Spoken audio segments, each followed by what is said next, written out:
예수님이 부활을 하시고 이 땅에서 40일을 계시다가 승천을 하셨습니다. 40일 동안 이 땅에 계시는 동안 여러 상황 속에서 또 여러 번 여러 차례 제자들을 이렇게 만나 주셨는데 항상 함께 하지는 아니하셨어요. 잠깐 계시다가 잠깐 또 이렇게 사라지시고 한참 만에 나타나시고, 그래서 어떨 때는 이 제자들만 만나 주시고 어떨 때는 이 제자들을 만나 주시니까 제자들이 예수님, 부활하신 예수님을 기억하는 내용이 약간씩 꼭 일치하지 않고 약간씩 차이가 납니다. 그래서 복음서에 보면 그 부활하신 예수님을 만나는 그런 내용들이 약간씩 차이가 나는데 왜 또 이게 다른 거 아니냐, 이거 잘못된 거 아니냐, 이렇게 생각하실 필요가 없고, 목격자들이 지금 각각 나름대로 자기의 경험에 따라서 이렇게 기록하고 있다, 이렇게 이해하면 되시겠습니다. 지난주에 우리가 살펴본 부분은 갈릴리 디베랴 바닷가에서, 갈릴리 호수 그 바닷가에서 원래 어부 출신이었던 베드로를 중심으로 해서 7 제자가 고기 잡으러 갔습니다. 그곳에 예수님께서 나타나셔서 부활하신 모습을 이렇게 증거로 이렇게 보여주시고, 그때 베드로를 네가 나를 사랑하느냐 3번 물어보시면서 내 양을 먹이라, 내 양을 치라, 이렇게 해서 교회, 예수를 믿고 이미 교회 안에 들어온 제자들을 잘 돌보고 이렇게 양육하라라는 목양의 그 사명을 위임하는 그런 장면을 우리가 보았습니다. 오늘 본문에는, 이번에는 공동체 바깥에 있는 사람, 아직 예수의 복음을 듣지 못한 사람들에게 어떻게 해야 할 것인지 지금 교회 안에 있는 사람들에게 사명을 위임하는 그런 장면입니다. 마태복음 오늘 마지막 부분이니까 이때까지 쭉 우리가 한 1년 반 이렇게 마태복음을 강해를 해왔는데, 오늘 이제 마태복음 본문은 마지막입니다.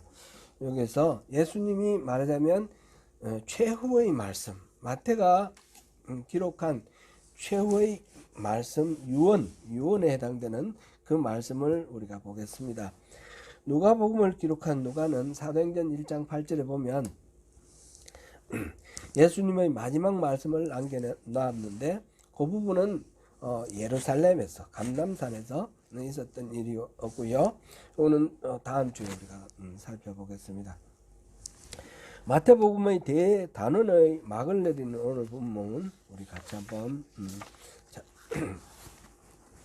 살펴봅니다. 예수님은 십자가를 지시기 전에 마지막 만찬 때, 이른바 우리 최후의 만찬 할 때, 그때 제자들에게 미리 말씀을 하셨어요. 마태복음 26장 32절입니다. 같이 읽어봅니다. 그러나 내가 살아난 후에 너희보다 먼저 갈릴리로 가리라. 제자들에게 너희들 다 나를 버리고 다 도망갈 거다 말씀하시고, 그러나 먼저 내가 갈릴리에 가겠다 그 말씀을 하셨어요. 예수님이 부활하신 후에 무덤을 찾아온 여인들에게 천사가 예수님의 말씀을 전달을 해주는데, 그 전달하는 내용 중에 갈릴리에서 제자들을 만나겠다 그 말씀이 있습니다.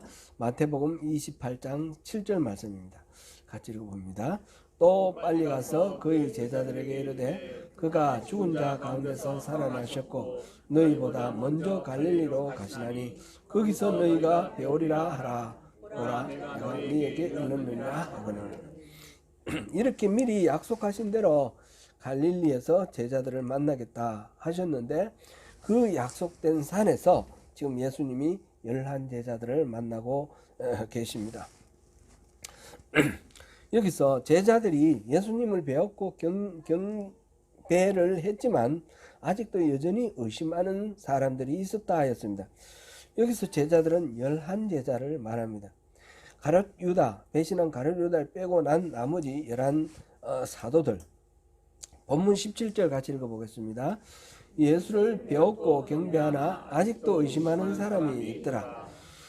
예수님의 부활에 대하여 의심하는 그런 사람들에 대한 이야기는 몇 군데 기록이 있는데, 예를 들면 누가복음 24장 10절 11절에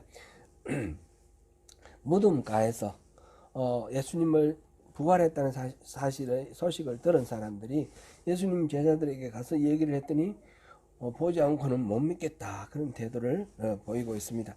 요한복음 20장 24절 29절 여기서도 예수님을 직접 보지 않고는 못 믿는 그런 제자들, 그 중에 또 특별히 도마는 다른 10명의 제자들이 예수님을 볼 때 못 봤습니다. 그러니까 그 얘기를 하니까, 예수님 부활하셨다 얘기하니까 도마는 내 눈으로 보지 않고는 믿지 않겠다, 그런 얘기를 해서 8일 후에 도마가 있을 때 다시 찾아오셨다, 그런 이야기도 있죠. 이걸 보면 거의 예외 없이 모든 사람들이 예수님이 부활하셔서 직접 이렇게 나타나실 때까지는 다 의심하고 다 이렇게 잘 못 믿었다라는 걸 알 수 있습니다. 근데 오늘 이 본문을 보면 그 도마가 없는 상황에서 예수를 만났고 8일 후에 만나고, 이때가 언제냐면 엠마오로 가던 예수님 두 제자가 예수님을 만났죠. 부활하신 예수님을 만났죠. 그날 바로 예수님이 부활하신 당일이에요. 그 새벽에 부활하셨고 그날 낮에 엠마오 가던 도상의 두 제자들 만났고, 그날 해저 물고 난 뒤에 이 11명의 제자들을 또 만났거든요. 그랬는데, 그러니까 예수님 부활 초반부에 예수님을 만났던 사람들이에요. 또 요한복음을 또 이렇게 생각해 보면 한 번 만난 것도 아니고 여러 번 만났어요. 도마가 직접 예수님의 창자국, 못자국을 다 이렇게 눈으로 확인했어요. 그 11명입니다. 그 11명. 다른 사람이 아니라 그 11명이 지금 갈릴리에서 예수님, 부활하신 예수님을 만났는데, 예수님을 배웠고 경배를 하면서 그래도 아직까지 의심이 많고 잘 안 믿어지는 그런 상황이라는 겁니다. 예수님을 부활을 믿는 것은 좀 쉽지 않습니다. 그렇죠? 상당히 어렵다. 직접 보고 만져보고도 또 돌아서면 또 내가 착각한 거 아닌가 뭐 이러면서 지금 그러고 있다는 사실을 우리가 봅니다. 인간이 얼마나 연약한가, 그런 거를 우리가 확인할 수 있고요. 도마가 그 말을 했죠. 요한복음 20장 29절 같이 한번 읽어봅니다. 보지 못하고 믿는 자들은 복되다. Blessed are those who have not seen and yet have believed. 보지도 못했는데 여전히 믿고 있는 사람 너무너무 복되다, 축복하십니다. 그런 제자들에게 예수님은 위대한 사명을 맡기십니다. 그러니까 이 사람들이 이제 믿음이 단단해져 가지고 내가 무슨 일이든지 맡길 수 있다, 이래서 맡기시는 것이 아니라는 사실을 우리가 기억해야 되겠습니다. 아주 위대한 사명, 우리가 살펴볼 이 내용을 지상 명령 그렇게 말하고, 영어로는 The Great Commission 이렇게 했는데, 가장 The Great라기보다 The Greatest 이렇게 하는 게 원래의 의미에 맞습니다. 그런 가장 최고의 큰 사명을 맡기시는데, 그 맡김을 받는, 그 위임을 받는 사람들은 아직까지도 믿음이 좀 불투명하고 좀 예수님의 부활에 의심을 하고 이런 연약한 존재들이다 라는 사실을 우리가 한번 생각해 보면 좋겠습니다. 18절 읽겠습니다. 예수께서 나와 말씀하여 이르시되 하늘과 땅의 모든 권세를 내게 주셨으니, 지금 이제 임무를 맡기기 전에 예수님이 무슨 권위를 가지고 무슨 권세로 무슨 자격으로 지금 이 사명을 맡기느냐 하는 부분을 지금 우리가 보고 있습니다. 18절은 하나님께서 땅과 하늘의 모든 권세를 내게 주셨다. 나는 이 땅과 하늘의 모든 권세를 가진 그런 책임을 맡은 사람이니까 얼마든지 이 권한을 여러분들에게 나눠줄 수 있다, 그런 말씀입니다. 예수님은 인류의 구속을 위해서 천한 모습으로 오셨습니다.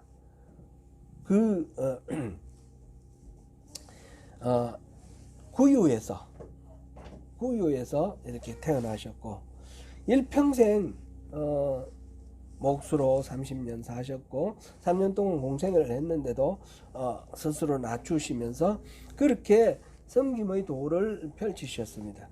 그리고 끝내 그의 죽으시는 마지막 사망의 모습은 십자가에 달려서 그렇게 죽으셨습니다. 저주받은 사람의 모습으로 그렇게 비참한 처참한 죽음으로 그렇게 이 세상을 생애를 마치셨는데 바로 그 예수께서 예수님께서 십자가에 달리실 때 그 명패에 유대인의 왕이라고 그랬는데 그 유대인의 왕으로 다시 이렇게 나타나십니다. 세상의 주인으로 제자들 앞에 나타나시는 것입니다. 예수님은 바로 그렇게 땅과 하늘의 모든 권세를 가지고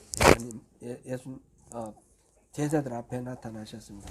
최근에 우리가 계속해서 묵상하는 새벽에 묵상하는 자료가 매일 성경 보면 사도행전이죠. 사도행전에 최근에 본 내용이 베드로가 오순절 마가의 다락방 거기서 성령의 그 은혜를 성령의 은혜를 받고 난 뒤에 담대히 나가서 사람들에게 하늘 나라의 큰 일을 복음을 전파를 하는 겁니다. 그는 예수님의 부활에 대한 얘기죠.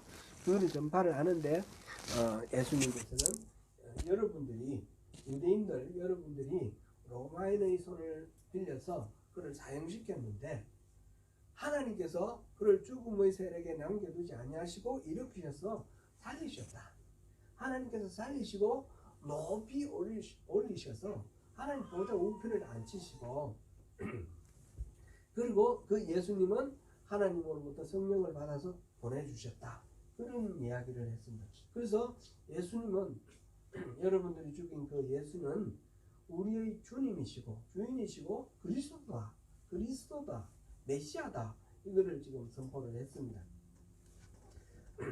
그리스도께서 하늘과 땅의 모든 권세를 가지셨다라는 것이 바로 이 지금 이제 전개될 가장 큰 지상 명령 대위임령의 근거가 되는 것입니다. 그 모든 권한이 주님께 있다는 것을 먼저 이야기하고 있습니다. 그리고 오늘의 본문은 이제 계속해서 지상 명령을 이야기하고 있는데 지상 명령 영어로는 The Great Commission이고 Commission이라는 말은 맡긴다, 위탁한다 그런 뜻입니다. 그래서 The Great Commission이라는 걸 지상 위임 이렇게 말하면 오히려 더 좋겠다 이런 생각이 드는데 지상이라는 말은 우리가 이제 얼른 떠오르는 말은 지구 이 땅 위에 이런 것으로 생각하는데 그게 아니라 지자가 지극하다 이제 지자예요. 끝 지자. 그래서 지상 가장 높은 최고 the best 또는 the greatest 그런 의미입니다. 비슷한 이런 지상 명령과 비슷한 용어로 지상 계명이라는 게 있습니다. 지상 계명은 영어로는 the great commandment 명령이죠. 명령 지상 명령.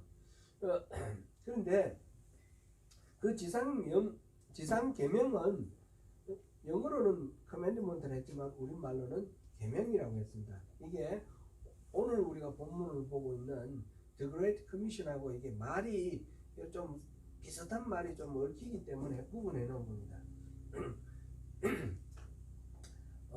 지상 계명부터 우리 잠깐 한번 보겠습니다. 이건 내용 잘 아는 거니까. 마태복음 22장 37절에서 40절 말씀입니다. 한번 쭉 읽어보겠습니다. 예수께서 이르시되 내 마음을 다하고 목숨을 다하고 뜻을 다하여 주 너의 하나님을 사랑하라 하셨으니 이것이 크고 첫째되는 계명이요 둘째도 그와 같으니 내 이웃을 내 자신같이 사랑하라 하셨으니 이 두 계명이 온 율법과 선지자의 강령이니라. 아멘.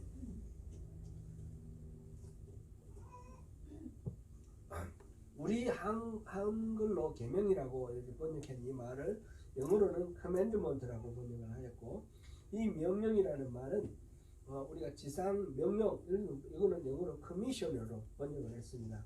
그래서 좀 이게 헷갈리기 쉬운데 단순하게 생각해서 우리 정리하면 좋겠습니다. 지상 계명부터 먼저 생각하죠. 지상 계명은 the great commandment. 근데 이거는 위로 하나님을 사랑하고 또 우리 이웃을 옆으로 우수평적으로 이웃을 사랑하라 하는 이 계명, 이것이 지상 계명이고 최고의 계명이라는 거죠. 성경에 나오는 최고의 계명이다. 그래서 the great commandment 이렇게 되어 있고요. 그 다음에 지금 오늘 우리 본문은 하나님이 우리에게 맡겨주신 사명을 이렇게 위탁하는 겁니다. The Great Commission, 지상 명령 이렇게 번역을 하였습니다. 이 영어하고 한글하고 이렇게 헷갈리지 않고 이렇게 잘 주의하시고 보시면 좋겠습니다. 그리고 이 내용은 지난주에 우리가 살펴본 그 베드로에게 위임한 내양을 칠하는 것은 교회 내의 어떤 사명을 이렇게 말하는 것이고, 오늘 우리가 살펴볼 부분은 교회 바깥에 우리가 해야 할 사명을 말하는 것이다 볼 수 있겠습니다. 19절 그리고 20절 상반절까지 같이 읽어봅니다. 시작.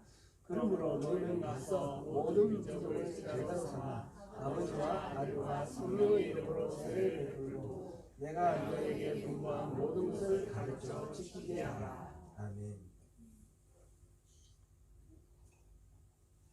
이 위임 내용을 보면 한글 번역에서는 동사가 4개가 나옵니다. 가서, 가라라는 말, 그 다음에 제자로 삼아, 제자로 삼는다는 말, 그 다음에 세례를 베풀라는 말, 그 다음에 모든 것을 가르쳐 지키게 하라, 가르친다라는 말, 이 4개의 동사가 한글에는 나오는데 영어 번역에는 보면 동사는 2개예요.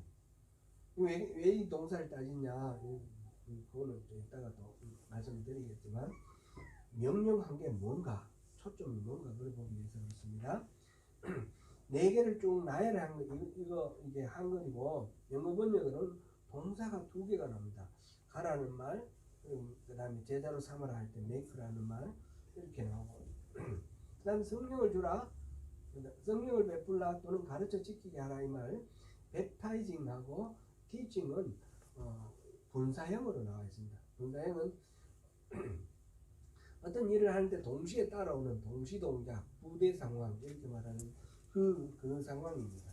그러니까 그 명령 내리는 것은 이 2 동사에 해당되는 겁니다. 그러면 2 동사, 2가지 명령을 내렸나? 이렇게 생각할 수도 있는데, 근데 이 go and make 이 말은 하나의 동사랑 마찬가지입니다. come 다음에 come and more, go and more 이거는 그냥 go, come은 방향만 말하는 거고 그 뒤에 나오는 말이 중요합니다. 제가 이 영어 강의를 좀 하고 해보겠습니다. Why don't you go and ask her? 이 말은 go and ask, go하고 ask 2가지 동사의 의미보다는 가서 물어봐. 가서 물어보는 게 북풍으로 보면 어때? Go to ask 이렇게 바꿔도 되는 말입니다. I need to go and buy myself some running shoes.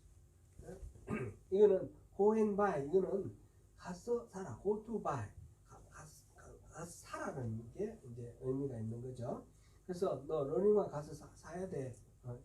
그렇게 말하는 거죠.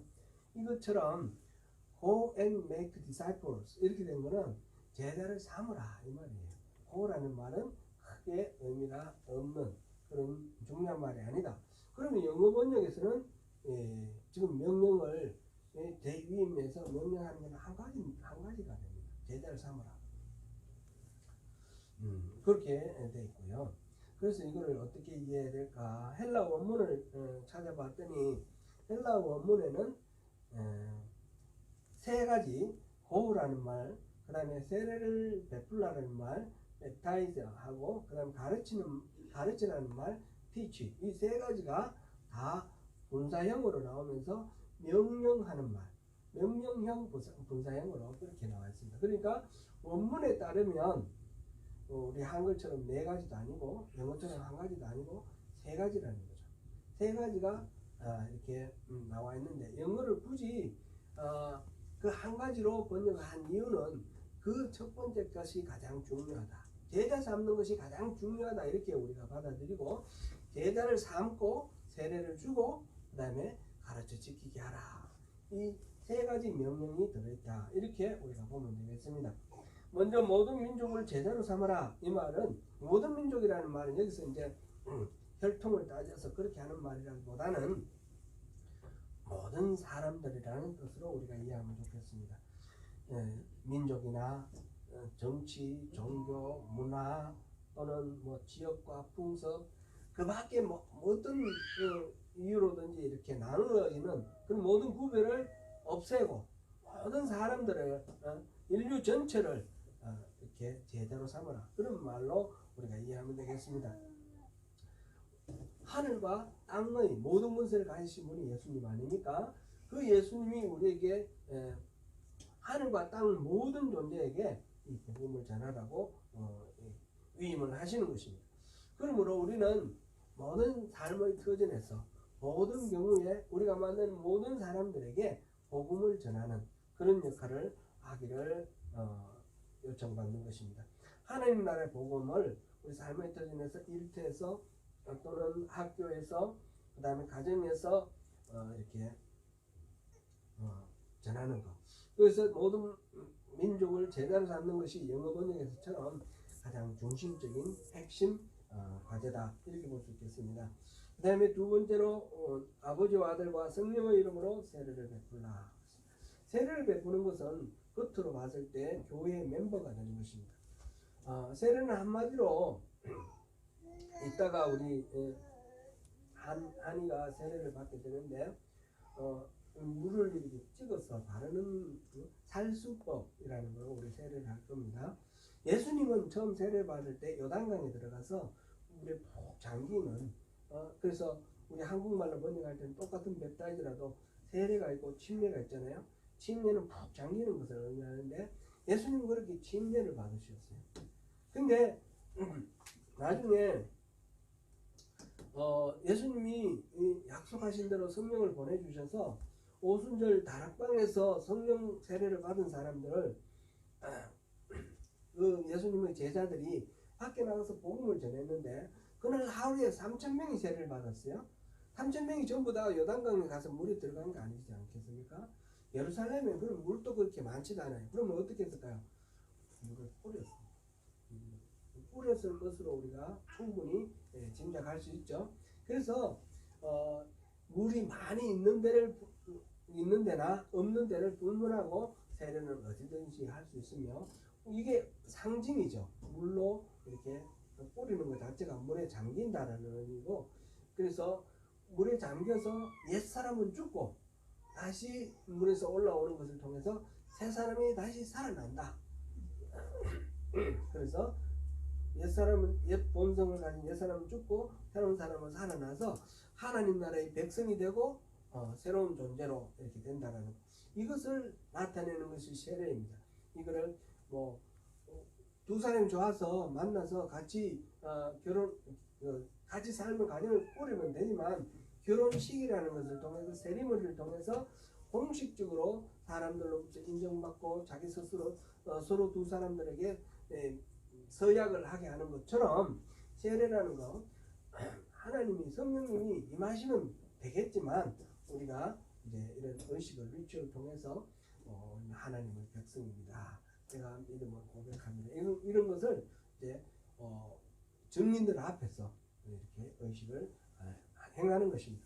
세례를 받고 구원받은 백성은 교회의 일원이 됩니다. 교회라는 말이 원래 이 헬라 말로 에클레시아라는 말인데 이거는 구원받아 건진받은 사람들의 모임입니다. 그런 이제 세례를 받으면서 건진받아서 구원받아서 교회의 일원이 되었다. 그런 의미로 우리가 이 의식을 하고 세례는 성인의 경우 자기의 믿음의 고백을 통해서 세례를 받고 그때부터 교회에서 일어나는 모든 일에 대해서 책임과 의무를 집니다. 그래서 권리를 가집니다. 그래서 투표권, 그다음 피선거권 이런 거 다 가지게 되고 어린 아이들 2세 5세까지는 2세까지는 유아 세례, 2세부터 5세까지는 아동 세례. 예. 제가 잘못했습니다. 5세까지는 유아 세례, 5세부터 12세까지가 아동 세례, 12세부터 18세까지는 청소년 세례 이렇게 됩니다. 18세 이전에 세례 받은 사람들은 18세가 되면 성인이 될 때에 입교의 절차를 갖습니다. 그래서 자기 스스로의 신앙 고백을 통해서 이제 정식으로 이렇게 교회에서 받아들이게 되는데 그 이전에 우리 한이 같은 경우에는 예수님을 알 수 있습니까? 모르지 않습니까? 구세주인지 뭐 주님인지 고백을 못하는데 이럴 때는 부모의 신앙 고백을 통해서 부모의 그 믿음을 하나님께서 받아주시고 하나님 나라의 백성으로 이 아이를 인정해 주신다. 그런 의미로 우리가 세례를 유아 세례를 하게 됩니다. 이 세례는 성부와 성자와 성령의 이름으로 베풀어집니다. 그 다음에 세 번째는 가르쳐 지키게 하라. 세례를 베풀라는 것은 겉으로 이제 이런 우리가 하나님 나라의 백성입니다 라고 인정하는 그런 외형적인 신앙 목표라 그러면 가르쳐 지키게 하라. 이거는 내면적으로 예수님의 그 교훈을 잘 가르쳐서 그것을 배우고 훈련하여서 예수님의 성품처럼 되는 것입니다. 초신자는 이렇게 구원받는 데만 머물러서는 안 되고 그리스도의 장성한 분량까지 성령의 열매를 맺어서 그리스도의 인품, 그리스도의 인격을 갖는 데까지 계속해서 성장하도록 그렇게 되어야 됩니다. 그 내용이 바로 예수님의 그 가르침을 받아서 지키는 것입니다. 이게 신앙의 성숙이라 말할 수 있겠죠. 오늘 그 내용의 핵심은 이 세 가지 지상 명령입니다. 그럼 이 지상 명령을 하시면서 예수님이 하신 약속이 있습니다. 그는 예수님의 약속은 세상 끝날까지 항상 함께 하시겠다라는 그런 내용입니다. 20절 하반절 같이 보겠습니다. 볼지어다 내가 세상 끝날까지 너희와 항상 함께 있으리라 하시니라. 우리와 함께 하신다는 것은 예수님이 탄생할 때 이미 예고되었던 그런 구약시대 성경의 예언이 성취되었다 이런 말이 있었죠. 임마누엘이 바로 하나님과 함께 하신다라는, 하나님이 우리와 함께 하신다라는 그런 말씀인데 이게 마지막에 예수님의 약속으로 다시 언급되었습니다. 하늘과 땅의 모든 권세를 가지신 분이 우리에게 약속하십니다. 세상 끝날까지 항상 너희와 함께 하겠다. 앞서 말씀드렸듯이 예수님께서 이 모든 세상을 하나님 나라로 회복하는 일에 우리를 동력자 삼아서 이 사명을 위임을 해주셨는데 이 땅을 모든 민족을 제자로 삼아서 세례를 주고 가르쳐 지키게 하라 했는데 그런데 그 위임을 맡은 사람들이 어땠습니까? 그때 당시까지도 아직까지 부활하신 예수님을 만나보고 그것도 한두 번 아니라 또 복수로 만나봤는데 그럼에도 불구하고 안 보일 때는 잊어버리고 안 보일 때는 의심하고 그래가지고 뭐 고기 잡으러 가고 막 이런 사람들이에요. 믿음이 없는 사람들. 이 사람들에게 이 어마어마한 이 사명을 위임을 했다는 거죠. 그런데 그거를 어떻게 감당할 것을 보장을 할 수 있느냐. 우리에게 똑같이 주어지는 질문입니다. 우리는 우리 삶의 모든 현장에서 복음을 전하는 하나님의 전도자가 되라 이런 말씀을 우리에게 지금 초청하시는데 내 힘으로 그럴 지혜도 없고 그럴 능력도 없습니다. 우리 스스로 생각할 때 자신감이 없어서 그렇게 말할 수도 있겠는데 그럴 때에 하나님이 주시는 약속의 말씀이 예수님이 주시는 마지막 약속이 내가 세상 끝날까지 너희와 항상 함께 하겠다라는 것입니다. 이 모든 이 사명들은 자기의 능력으로 할 수 있는 것이 아니라 예수님이 우리와 함께 하심으로 할 수 있다는 것입니다. 우리가 언제 어디서 어떤 삶을 살더라도 예수님이 항상 우리와 함께 하신다는 것을 기억해야 되겠고 예수님이 항상 함께 하시니까 우리가 언제나 우선순위를 주님께 내어드리고 주님께 여쭤보고 주님이 인도하시는 대로 살아간다면 우리의 힘으로는 할 수 없는 그런 일들이 일어나는 것입니다. 그것이 바로 예수님이 마지막으로 우리에게 주시는 약속입니다.